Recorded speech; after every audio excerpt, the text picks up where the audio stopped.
Praise lord. అందరికీ వందనాలు. దేవుని మహాకృపను బట్టి ఈరోజు మళ్ళీ మీ ఎదుటికి రావడానికి నాకు ఇచ్చిన సమయాన్ని బట్టి ఆ దేవునికి మహావందనాలు. ఈ తెల్లవారుజామున దేవుని ఏర్పాటు చేసుకున్న బిడ్డలకు కానీ దేవుడు ఎన్నుకున్న బిడ్డలకి శ్రమలు వస్తాయంట.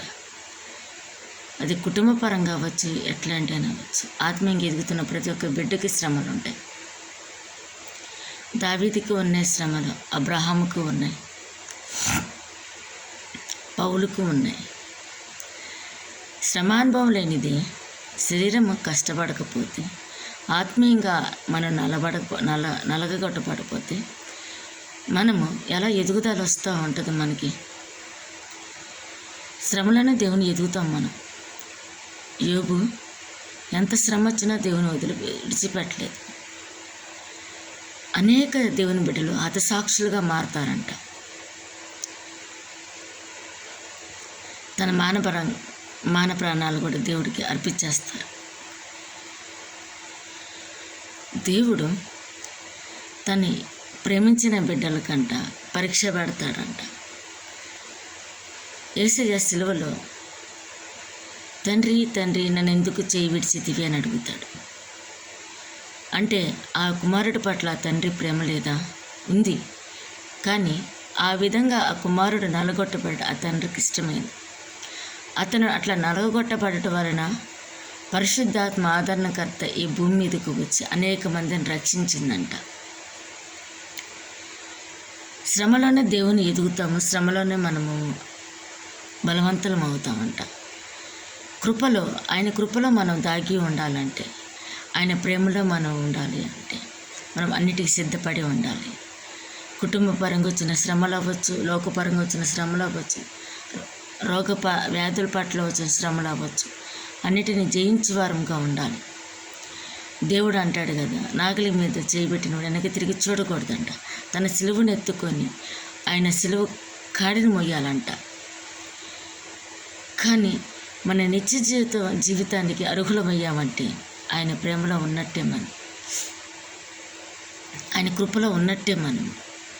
యోబు అనేక శ్రమలు అనుభవించాడు. దావీదు తన మామతో తరమబడ్డాడంట, తన కుమారులతో తరమబడ్డాడంట. కానీ దేవుని ప్రేమ అతను విడిచిపెట్టలేదు. దానియేలు తన శ్రమ కాలంలో దేవుని విడిచిపెట్టలేదు. ముమ్మార్లు యెరూషలేము చుట్టూ కిటికీలు తెరిచి ప్రార్థన చేశాడంట. సింహాల బోనిలో వేయబడ్డాడు. సింహాల నోర్లు ముయ్యబడ్డాయంట. షడ్రక్ మెషక్ అబ్దెనెగోలు ఎంత శ్రమ వచ్చినా కానీ వాళ్ళు లోకానికి లోబడలేదంట. రాజుకు లోబడలేదు, రాజు ప్రతిమకు లోబడలేదు. అందుకని వాళ్ళు అగ్నిగుండంలో కూడా వేయబడ్డా కూడా కాపాడబడ్డాడు. ఎస్తేరు తన ప్రజలకు ఎంతగానో శ్రమ కలిగింది, ప్రాణాలు పోతున్నాయి, తన శత్రువు ఊహ పొందుతున్నాడు. కానీ ఉపవాసం ఉండి ప్రార్థన చేసి తన ప్రజలను తను కాపాడుకున్నాడు. తన ప్రజలు చనిపోయినప్పుడు ఎస్తేరు కూడా చనిపోదా? ఎస్తేరు అట్లా మనశ్శాంతిగా ఉండగలదు. దేవుని బిడ్డలు అనేక ప్రాణాలు, ఆత్మలు నశించిపోతుంటే మనశ్శాంతిగా ఎలా ఉండగలరు? ఆ బిడ్డల పట్ల ఎంతగానో మొరపెట్టుకుంటారు. ఆ బిడ్డల కొరకు ఎంతగానో రక్షించాలని ఎదురు చూస్తారు, ఉపవాసాలు ఉంటారు. హతసాక్షులైన వాళ్ళు కూడా ఉన్నారు. దేవుడి కొరకు శ్రమలు అనుభవించిన వాళ్ళు ఉన్నారు. దేవుడి కొరకు ఎంతగానో సాతాన్ని ఎదిరించిన వారే ఉన్నారు. పౌలు గారు, నా శరీరంలో ఒక ముళ్ళు పెట్టండి, లేకపోతే నేను మాట విన్నా అంటాడు. మనము దేవుని దగ్గరగా ఉండాలి అంటే ఎంతగానో మనము తగ్గించుకోవాలి, శ్రమలు సహించాలి, దేని ప్రముఖి కొరకే కనిపెట్టాలి. శ్రమానుభవం లేనిదే ఆత్మీయ జీవితం బలం అవ్వదు. సిలువ శ్రమలు లేనిదే ఎంత రక్షణ మనకు దేవుడు ఇవ్వడు.